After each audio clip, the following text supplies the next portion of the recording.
De acordo com a pesquisa Retratos da Leitura no Brasil, desenvolvida pelo Instituto ProLivro, leitor é aquele que leu pelo menos um livro nos últimos 3 meses, inteiro ou em partes. Informações mais recentes, de 2016, revelam que o brasileiro lê em média 2 livros por ano. Ainda segundo a pesquisa, o país tem cerca de 104 milhões de leitores, que representam 56% da população. Se você reconhece que precisa ler mais e que a leitura pode mudar a sua forma de encarar a vida, fique ligado no programa de hoje. Está no ar o Educação.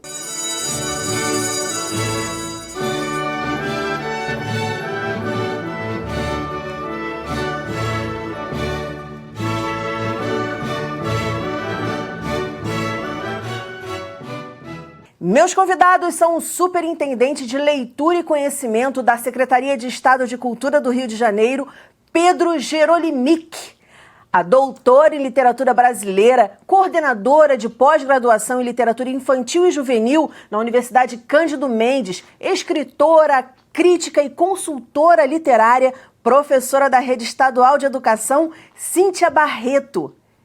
E Marta Amaral, coordenadora de Pedagogia da Univeritas. Muito bem-vindos ao programa e eu quero começar logo com essa provocação. Eu falei no início do programa, se você acha que a leitura pode mudar o seu jeito de encarar a vida, eu quero que vocês comentem essa provocação. Eu não tenho nenhuma dúvida. Quando eu recebi o convite do nosso secretário estadual de Cultura, Juan Lira, o objetivo nosso era que a gente fizesse a leitura um ato cotidiano das pessoas, né? Na verdade, um hábito. E hábito a gente só adquire com prazer. Então, nós temos que criar prazer para a leitura para poder formar leitores, né? E eu não tenho nenhuma dúvida, e aí estou com as minhas amigas aqui também que vão poder falar sobre isso, que a leitura pode sim transformar vidas, né? São diversos exemplos que a gente tem de pessoas, né, que transformaram sua vida a partir de um livro, a partir de uma experiência, e eu não tenho nenhuma dúvida que o nosso compromisso é de fazer com que as pessoas possam ler mais e que possam, com isso, ter uma vida melhor, ter, né, um horizonte, uma perspectiva de vida diferente do que ela tinha, né? E a leitura tem esse poder de fazer com que as pessoas ampliem os seus horizontes, que ampliem a sua visão de mundo, né? Sim, e muito também pela identificação, né? De você perceber que você não está sozinho, de repente, num sentimento, e aí eu estou falando mais da ficção, do romance. A literatura faz com que a gente tenha até essa questão do repertório em comum, né? Quando eu leio um livro, tipo Vidas Secas, né? Eu não preciso ter passado por todas aquelas problemáticas para eu poder compreender o que passa uma pessoa que mora no sertão, enfim. Então, e outras pessoas que estão por aqui e que tiveram a mesma leitura podem conversar sobre isso, podem trocar. Então, assim, a leitura só enriquece, né? A nossa visão de mundo e faz com que a gente se sensibilize mais, se humanize. Então, leitura com certeza é um agente transformador. E aí você está falando de empatia, né? Também. Que é fundamental em qualquer tipo de crescimento e processo de humanização. Sim, Marta. Sem dúvida, muda a vida de uma pessoa, não só no aspecto social, mas também aí eu vou falar do aspecto acadêmico. Hoje, estar na graduação é, sem dúvida, uma condição de leitor. Né? O aluno precisa ler, precisa se inteirar de todos os assuntos que ali estão, e isso vai irradiar em toda a sua vida, a vida social, a vida familiar, a vida acadêmica também. Leitura é um grande fator dentro da graduação e dentro da escola como um todo, porque, como você disse aí na pesquisa, nós não temos uma cultura de leitores, né? Na família, na escola e também na universidade. Então, é um grande desafio fazer o meu aluno que está dentro de sala de aula ler ou aceitar aquela carga de leitura que está inerente à disciplina como algo natural, como algo do curso, e trazer a leitura para a vida dele como também não só uma obrigação acadêmica, mas um fator de diversão. Sim, e antes da gente entrar nessa questão dos obstáculos, no que vocês têm feito aí para superar esses obstáculos, cada um na sua praia, eu queria trazer essa pergunta mais, vamos dizer assim, individual, mais subjetiva. Em que livro, um dos livros que tenha mudado um pouco o jeito de vocês encararem a vida, ou entenderem uma determinada situação, eu queria que vocês me dessem exemplos disso, para cada um do seu lugar de fala aí. Acho que, na verdade, a maior experiência que eu tenho, né, com relação a isso, não foi, na verdade, de um livro que eu li, mas foi de... Eu fui criado no meio de muitos livros, né? Meu pai, professor de história, minha mãe advogada, e meu pai tinha uma biblioteca dentro da casa dele, né? E a biblioteca cheia de livros. Quando eu era criança, eu sempre fui muito alérgico. Então eu entrava naquele espaço e sentia, né? E começava a espirrar, porque livro acumula muita poeira, e começava a espirrar. E aí, enfim, essa, né, foi uma experiência que me marcou na infância. E anos depois, aí eu vim a ter acesso a um projeto, né, uma ação que se chama Book Crossing, que as pessoas deixavam livros em locais públicos para que outras pessoas encontrassem, né? Então pegava, escrevia um bilhetinho lá e deixava, né, escrevia um bilhetinho no livro, deixava lá num banco do metrô, de uma praça, para que outra pessoa encontrasse. E aí, quando, né, conheci esse tipo de prática, me veio essa memória de criança, né, da biblioteca, porque eu sempre questionava muito, para que tanto esses livros, né, porque as pessoas não conseguem... talvez meu pai não tenha lido, né, todos aqueles livros, enfim. E aí que eu conheci esse projeto, Book Cross, e acho que ele transformou minha vida, porque aí comecei a fazer disso, fazer a democratização da leitura, né. Aí a gente, né, junto com um grupo de amigos, criamos um projeto de distribuição desses livros, né? Que na verdade a gente chama de libertação, porque não é simplesmente uma distribuição, não estou te dando algo, eu estou libertando um conhecimento para você, né? Para que depois você leia, passe para outra pessoa, né? Eu acho o nome fantástico, porque você personifica, né?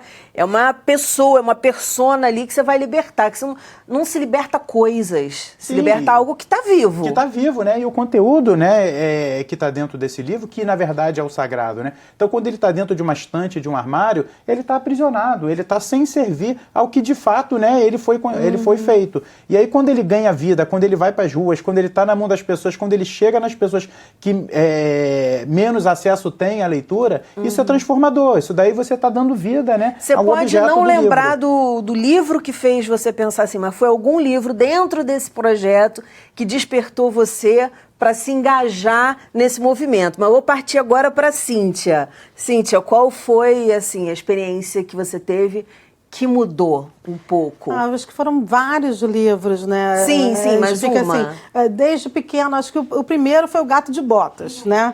Assim, bem pequenininha, o que o Gato de Botas passa essa mensagem para a criança de que não importa quem era o dono do Gato de Botas, né? Era o menino mais pobre. Um irmão ficou com um moinho, o outro ficou com a casa e ele ficou com um gato, né? Só que o gato era um gato super inteligente, esperto, que fez com que ele chegasse lá, claro que de umas vias meio torpes, né? Mas que fica para a criança não é nem isso, fica essa questão de que você, não importa as cartas que você recebeu da vida, importa você saber jogar, né? Maravilha. Então, eu fiquei com essa ideia, assim, qualquer um pode... ser o que quiser, né, a partir da leitura. Então, assim, depois eu fui fluindo nesse caminho, que foi Vidas Secas mesmo, como eu já falei, Capitães da Areia. Nossa, e do mais Capitães da Areia, eu leio, releio com meus alunos, eu dou aula no ensino médio ainda. Aliás, eu apesar de ser coordenadora de pós-graduação há muitos anos, eu mantenho esse pé ali no Estado, né, como concursado do Estado, porque me dá esse viço e essa realidade, tudo, né? Viço. E esse pé no chão, né? Eu acho que até hoje eu sou meio adolescente, assim, né? Porque eu trabalho com adolescente 2 vezes por semana, pelo menos. Delícia. Então, isso me mantém, assim, dentro de uma realidade. Eu sou coordenadora de pós, mas eu também sou professora do ensino médio do Estado. Isso, para mim, é muito importante, né? Ter isso, até mesmo para nutrir a coordenadora. Claro, sabe? Para poder passar as coisas. E lá pelas tantas, não só a Capitães da Areia, mas, como eu falei, Memórias Póstumas de Brás Cubas. Eu acho que ali um dos romances mais geniais do Machado foi Memórias Póstumas, que ele coloca toda, né, aquela vilania humana, né? Ele coloca todas as nossas maldades e bondades, né? Enfim, ele trabalha ali com questões humanas importantíssimas, atemporais, e eu acho que é o grande livro de Machado e que me deixou várias ideias, mensagens aí, né? Gosto muito de poesia também até hoje, né? Adélia Prado, Drummond, Não, enfim. é tudo. Por isso que eu falei, cita um só. Eu sei que é difícil. Tá complicado. Marta. Bom, quando você faz essa pergunta, eu vou lá na minha infância, quando na terceira série, antiga terceira série, que hoje é o 4º ano, a professora pediu para a gente ler um livro de aventura chamado Viagem ao Fundo do Mar. Aquele livro foi um livro que mudou a minha vida. Foi o livro que me apresentou a leitura. Eu pude ver ali que a leitura era era também diversão. E dali eu fui lendo. Quando eu cresço mais, chego na faculdade, um livro que marcou e marca a minha vida até hoje é O que é Filosofia, da Marilena Chaui. E eu sempre trago esse livro para os meus alunos. E alguns retornam e falam, professora, depois que eu li esse livro, abriu minha cabeça. Eu vejo a vida de uma outra forma, porque a gente realmente, né, se vê ali no livro e vê as várias formas de conhecimento que a gente pode ter. Então, são 2 livros que marcam bem aí nessa pergunta. E aí vamos falar dos projetos, né? A gente falou das paixões e agora do fruto dessas paixões. Pedro. O fruto dessa paixão hoje está podendo ter a missão de tocar toda a política estadual de livro, leitura, né, de conhecimento. É com muito orgulho, né, que a gente assumiu essa função, assumimos, né, a gestão das bibliotecas parques, principalmente. A nossa biblioteca aqui, né, linda, né? Puxa! A nossa biblioteca mãe, né, que é a Biblioteca Parque Estadual, nos 4 últimos meses do ano passado, ela teve cerca de 7.500 visitantes. Nos 4 primeiros meses desse ano, nós tivemos 21.893 pessoas, né? E no mês de maio agora, no último mês, nós tivemos 8.953 pessoas visitando a biblioteca. Então, foi o nosso recorde, né, aí da gestão. Porque a gente entende que a gestão das bibliotecas ela tem que ser uma coisa aberta ao povo, né? Sim. Que a biblioteca é uma biblioteca de todos, que ela não pode fazer distinção de cor, de sexo, de religião, de coisa nenhuma, né? Ela tem que ser para poder a gente botar o povo do estado do Rio de Janeiro lá dentro para ler, porque tem certeza que quando ele vai lá na biblioteca, a Cíntia sabe muito bem que ela fez evento lá com a gente, né? Quando a pessoa vai na biblioteca, a tendência dela se apaixonar por aquele espaço e querer voltar é muito maravilhoso. grande, né? Como é que tá de Manguinhos? A de Manguinhos também está aberta, né?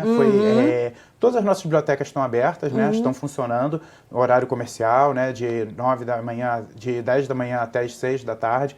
E com as perspectivas, inclusive, da gente tentar ampliar o horário de funcionamento delas, né? Mas isso é maravilhoso, né? Nossa, gente, eu pergunto olha... pela de Manguinhos, porque eu fui fazer uma matéria, que o pessoal aqui até falou assim, foi uma pessoa que falou assim, pô, Daniela, eu estava na ilha de edição vendo a sua matéria, eu comecei a chorar. Porque eu gosto sempre de pegar a questão humana, né? Nas minhas matérias, no que eu vou fazer em termos profissionais. E na Biblioteca de Manguinhos tinha inclusive um menino que ficava lá o dia inteiro. Que eu acho que os pais trabalhavam, enfim, a mãe não tinha com quem deixar. Nós temos vários e o casos, ambiente né? do menino, o abrigo do menino era a biblioteca. E que não eram só livros, mas tinha uma videoteca. Sim. E a função da biblioteca pública é essa mesmo, né? Abrigar todo mundo, formar leitores, e isso o Pedro está fazendo muito bem, isso aí realmente... E as bibliotecas, a gente entende ela não somente como um espaço de biblioteca, como um espaço de livro, mas são espaços multiculturais. Então, dentro das bibliotecas, todas elas você vai ter espaço de cinema, espaço de internet, teatro, galeria encantada. de exposição, enfim, é um espaço de artes integradas, porque a gente entende isso, né? Que tem que ser um espaço fluido, vivo, que as coisas devem estar acontecendo, que deve ser inclusive um espaço de ócio, né? Se, por exemplo, o trabalhador quiser esperar o horário de hoje, esperar dentro da biblioteca, né? Ele pode sentar, pode ler um livro, pode assistir um filme, e as pessoas que pode ficar até conversando, pode ficar parado, educadas, né? Eu lembro um dia que eu fui fazer um evento lá, conversa literária dentro da Biblioteca Parque, tinha um rapaz lá de rua, deitado assim Aí quando a gente começou a arrumar, ele falou assim pra mim, desculpa senhora, a senhora quer que eu saia? Eu achei assim de uma educação, de uma coisa, sabe? É extremamente democrática, tipo assim, né, a muito biblioteca. legal, assim, sabe? Eu acho importantíssimo. Demais. Cíntia, fala um pouquinho, como é que é o teu trabalho? Quer dizer, é importante a gente saber que tem pessoas na rede pública de ensino fazendo trabalhos de qualidade, incentivando a leitura. Conta um pouquinho como é que é o teu trabalho lá na escola. Então, eu já estou há 17 anos, né, no André Morroá, no Leblon, uma escola que abriga muitos alunos, né, da Rocinha, principalmente, Rocinha Vidigal, né, Cidade de Deus, enfim. E a gente eu coordeno lá um projeto chamado Poetas do Morroá. Eu até trouxe aqui, pode mostrar o livro? Isso, mostra aqui, aí para a câmera. Poetas do Morroá. Tá, isso aí pode dar um close no livro. Olha que maravilha isso, hein? Os jovens e os direitos humanos. Isso foi ano passado. Este ano vai ser O Jovem e a Liberdade.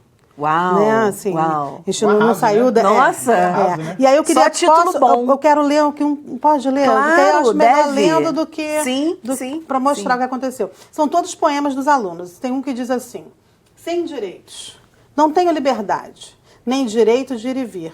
Vejo a impunidade, por isso tenho medo de sair. Não posso usar meu branco, nem cantar para Oxalá. De diabo chama o meu santo, que em segredo vou louvar. Sem direito à educação ou uma saúde de qualidade, sigo sem direção nesse mundo de desigualdade. Rafael Alves. Meu Deus! Eu abri a erma, mas todos são ótimos, né? São poemas... Eu tô emocionada aqui, gente, maravilhoso. São alunos de 15, 16 anos, né? Então, assim, esse é o terceiro livro. Poesia cura, poesia... Isso é de 2018, do ano passado. De 2017, a gente teve também reportagem lá e tudo, porque foi na época que a Rocinha estava sendo atacada, né? Estava tendo aquela briga e tal. E o que aconteceu? A poesia salvou. Com a gente certeza. saiu em vários jornais. Porque isso que eu ia falar, deve ter ali. sido uma produção muito rica. Foi muito rica. Muito triste, por Quero um lado, até te mas fazer, muito libertadora. Quero te fazer um convite aqui, agora no ar. No final do programa, a gente sempre tem um contador de histórias. A Cíntia, até antes do programa, estava aqui falando um poema. Eu falei assim, caramba, fala no final do programa. E aí estão convidados os seus alunos para virem aqui, passar uma tarde com a gente, gravar cada um a sua poesia. A gente vai colocando aí ao longo dos programas, o pessoal gosta muito. Vou trazer o Laudir, guarda aí. O Laudir é um dos alunos, foi meu aluno no passado. Este ano ele passa em todas as minhas salas, eu estou lá sempre segunda e sexta. Aí ele sempre aparece na minha aula e fala, oi professora, vem dar um beijo, sabe? Eu vim só falar com a senhora. É muito a gostoso. gente teve uma experiência legal com a Cíntia, né? Que no evento que ela produziu em parceria com a gente, a Conversa Literária, os alunos do colégio, né, do André Maurois estavam lá participando, não só, né, se apresentando, mas também se voluntariando de fazer as atividades do Grêmio Estudantil, né? Então foi muito legal porque, assim, para além, né, da questão artística, há todo um envolvimento ali social. Eu tenho né? sempre ex-alunos comigo e indo para frente, fazendo outras coisas, conhecendo autores, ilustradores, cineastas. É uma coisa muito, muito bonita de ver mesmo. Que riqueza, encantada. Marta, fala um pouquinho do teu projeto lá na universidade. Como é que é botar essa garotada, essa moçada, na verdade não é garotada, essa moçada, que de repente muitas vezes não teve esse vou dizer, hábito, né? De ler, de ser leitor, de leitura, e de repente chega na universidade, e claro, a produção acadêmica requer leitura. Requer. Verdade. Esse, como eu falei no início, é um desafio que a gente tem na graduação. Fazer esse pessoal ler. E a gente tem o público de todas as idades, desde o menino que chega com 17 anos até aquele que está mais maduro. E a gente consegue perceber que há uma resistência à leitura. Ele não quer ler. Então, o que a gente pensou lá? Além de fazermos algumas oficinas de leitura e produção autoral, porque aquele que lê, ele quer ser autor, né? Ele quer escrever alguma coisa, seja um poema, seja uma prosa, seja um funk, uma música, ele quer escrever. Então, a gente tem essas oficinas abertas para todo o público, né, da Univeritas, e também temos, como o Pedro falou lá, uma estante solidária, onde a gente vai lá, deposita alguns livros e retira outros. E aí a gente não quer depois saber a trajetória desse livro. E você vê movimentação? Movimentação. Tem dia que a estante está vazia, no outro dia ela já está cheia. Legal. Porque eles se sentem ali coparticipantes daqueles livros que estão ali expostos e levam, e aí deram a ideia, não, mas vamos saber para onde que esses livros estão indo. Vamos colocar uma listinha, aí eles colocam a listinha, eles vão lá, escrevem o que pegaram, se vão devolver ou se não vão devolver, porque eles também ficam à vontade para levarem o livro e também, eu não quero devolver, eu quero ficar comigo. E tem dado certo. Ficar com o livro também. Vamos libertando aos poucos. Se Cíntia tivesse lá, ó, você estava sem estante. Não, eu guardo porque eu trabalho com formação de professores também. Então eu tenho que guardar, às vezes, para levar. Então eu levo aquela mala de livros para levar para meus alunos, empresto, né? Para eles fazerem trabalhos, levarem para as escolas e tudo mais. Então eu só não consigo libertar tanto ainda, né? Mas eu liberto bastante também. Eu acho bacanérrimo o trabalho do Pedro nesse sentido. Acho que a gente tem que passar os livros para frente, sim, sabe? Acessibilizar. O que falta muitas vezes é o acesso. Essa coisa de falar, a pessoa não gosta de ler. Ela não tem acesso ao livro. Ou às vezes não teve acesso a um livro que tem a ver com a história dela, que chame atenção. Sim. Porque também tem isso, né? Eu gosto muito do Penac, Daniel Penac, quando fala isso, né? O direito de não ler também. Que às vezes não lê aquilo que não tem a ver com você. Você vai gostar. Adorei. Por exemplo, quando eu levei Giovanni Martins, eu levei o livro Sol na Cabeça. né, ano passado para minha turma. Comecei a ler, só tinha um livro, só tinha um exemplar. Então eu li a Espiral lá para a turma toda ficou assim, ó. Eles adoraram. Ensino médio. Eles são da Rocinha, são do vídeo, né? Eles se identificaram. Não tem quem não goste. Aí eu vou lá ler uma coisa que não tem nada a ver, eles vão achar, pô, professora, pô, chata pra caramba. Então você tem que saber escolher o livro, ainda tem isso. Por isso eu fiz a pós. Para a pessoa também aprender a olhar o individualmente, entendeu? Sensivelmente. Não é só toma aí, lê aí, que é bom pra você. Não é assim. Claro. É saber fazer uma escolha. Livro não é remédio, né? Aquela coisa amarga. Poesia cura, mas não é remédio. Tem que estar ali Não é acessível. remédio, mas o problema, né? O grande problema é o seguinte, que as pessoas têm que ter o direito de não ler, mas as pessoas têm que ter o direito de ler Com também. certeza, né? é. E para você ler, você tem que construir hábito, porque a gente só consegue, né, adquirir hábito com uma coisa que a gente tenha prazer, né? E você faz isso cotidianamente, você E que faz tem isso, acesso, torna uma coisa... né? É o estilo, e infelizmente, Sim. infelizmente, o livro ainda é um instrumento de classe média alta no nosso país. Um livro, né, custa em média aí por 40, 50 reais, e quando você vai ter um chefe de família, né, uma mãe de família que recebe um salário mínimo e tem que sustentar a família, infelizmente o livro não vai entrar naquele orçamento. Então precisa existir políticas, né, de maior acesso aos livros e oportunizar também, porque são duas vertentes, na verdade, né? Uma é ter uma política de maior acesso aos livros. As pessoas precisam ter mais acesso aos livros, porque o livro é muito caro para a grande maioria da nossa população, né, com relação à questão econômica. A outra, né, porque você também, se você só dá o acesso, a gente citou vários clássicos aqui, né? Mas se você dá acesso, talvez, a essa pessoa a um clássico de uma, sem ela ter esse hábito, talvez ela não vá gostar tanto daquela leitura ali. Então você precisa aí ter um programa de mediação de leitura constante. Isso que eu fazer falar. com que as pessoas vão adquirindo o hábito e vão adquirindo o costume. O prazer, né, também, assim, o que eu ia falar é o seguinte, não é só, claro, para quem está numa classe mais baixa, não tem acesso, não tem como comprar, isso é verdade. O livro é caro, então tem que acessibilizar. Mas tem um outro fator aí. Como explica, então, pessoas que têm grana, né, e que não gostam de ler. Que não gostam de ler. Sim. Aí entra a mediação de leitura. Que dizem que não gostam de ler, que dizem que não gostam de ler. Ou então, assim, então, quer dizer, o cara tem dinheiro para comprar o livro, ele não compra porque ele não tem o hábito, porque ele não tem o prazer, porque ele não foi seduzido a. Sim. Entendeu? Marta, como é que você faz essa sedução lá na universidade? Quer dizer, não foi simplesmente, tô deixando uma estante aqui com livros. Não foi simplesmente isso. Como é que vocês driblam essas barreiras, esses entraves, essas amarras? Dani, por incrível que pareça, a gente faz uma contação de histórias, entre aspas, para esses meninos, né, esses jovens que estão lá. Por quê? Eu venho da escola básica também. E nas pesquisas a gente vê isso, por que você não lê? Aquele entrevistado que se diz não leitor, a primeira pergunta é, por que você não lê? Ele vai falar, porque eu não gosto de ler, porque eu não tenho tempo, porque eu não tenho acesso aos livros. Então, na escola básica, o que a gente fazia quando tinha um projeto de leitura lá? A gente contava a história, seduzia esses ouvidos, né, esse sensorial, da audição, para depois trazer aquele pequeno à leitura. Gostou? Então, me ajuda aqui a ler. Então, eu leio trecho, ele lê trecho. Isso na escola básica. A gente pegou essa ideia e trouxe para a universidade. Claro que dentro do público ao qual se destina. E a gente começa a falar de um determinado assunto que tem a ver com a vida dele, porque a gente sempre faz esse link, conteúdo social com conteúdo acadêmico, senão perde significado. Sim. E começa a falar sobre determinado autor que a gente vê que encanta. A gente joga a isca, faz a contação daquele autor e depois sugere o livro. E fala, na estante tem um. Olha livro tal. Aí eles vão correndo buscar aquele livro. Legal. Então, tem dado certo. Tem dado certo. Que bom. Que foi a mesma coisa que a Cíntia fez, né? Faz. Porque, na verdade, o ser humano é um ser histórico. É isso que diferencia a gente dos animais, por exemplo, né? O animal, ele não sabe o que ele está fazendo, o que ele está produzindo, o que ele está construindo, não está refletindo, né, sobre a sua história.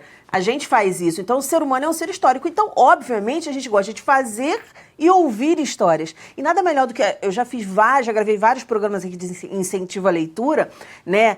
A Benita, inclusive, uma amiga nossa em comum, que está agora lá em Portugal, trouxe uma pessoa aqui falando que lá nas bibliotecas e nos teatros, eles têm exatamente projetos em que as mães grávidas vão ouvir histórias nesses ambientes, que é muito legal. Como é que, por exemplo, você, Pedro, também dribla essas amarras, por exemplo, a pessoa passa, aqui é uma biblioteca, ih, deve ser um lugar chato, e vai embora. Como é que você traz as pessoas para dentro dessas bibliotecas? Para a gente foi um grande desafio, né? Como eu falei, a gente teve, né, nos 4 últimos meses do ano passado, 7.500 visitantes e conseguimos mais do que triplicar nos 4 primeiros meses do ano, né, para 21 mil e quase 22 mil pessoas, né? Mas é um trabalho de formiguinha, né? Primeira coisa que a gente fez foi tirar a biblioteca dentro dos seus muros, né? Então a gente começou a fazer um programa permanente, né, próximo ali do entorno dessas bibliotecas, né? No caso a Biblioteca Parque Estadual, que é os dados que eu estou citando, né? Então a gente começou a fazer uma libertação de livros fora do ambiente das bibliotecas. Fizemos na Central do Brasil, né, em frente, que é um movimento absurdo, né, de pessoas no horário de rush. Fizemos no Polo Saara, fizemos, enfim, na calçada da biblioteca, fazer com que as pessoas saibam que aquele espaço ali é um espaço delas que pertence a elas também. Né?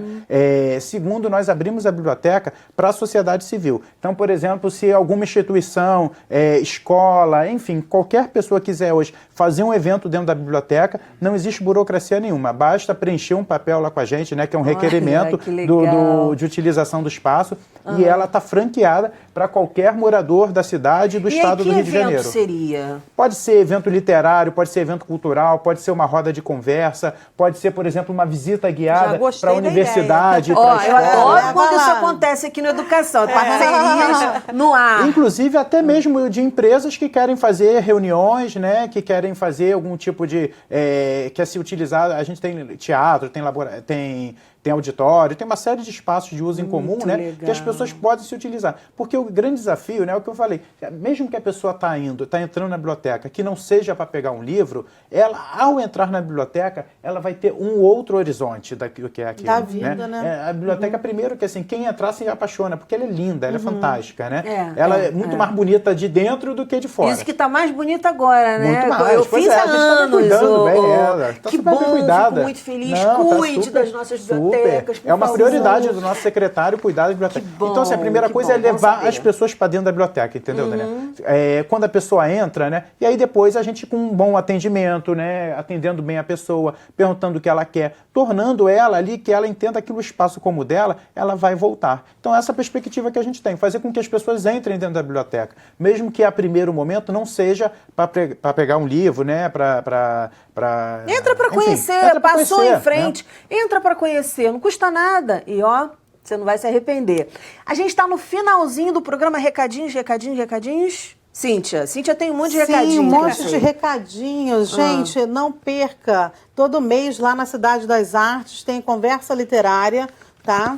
Então aqui um projeto maravilhoso que a gente faz lá na Cidade das Artes com entrevistas, né, bate-papo, roda de leitura com escritores, ilustradores e os alunos também. O grande diferencial da conversa literária é que ela, além de trazer o bate-papo e a roda de leitura, ela abre um espaço para quem é público, para os alunos, principalmente da rede pública, né, do Estado, eles vão lá na frente e falam seus poemas, falam seus textos. Ai, que delícia. É muito legal.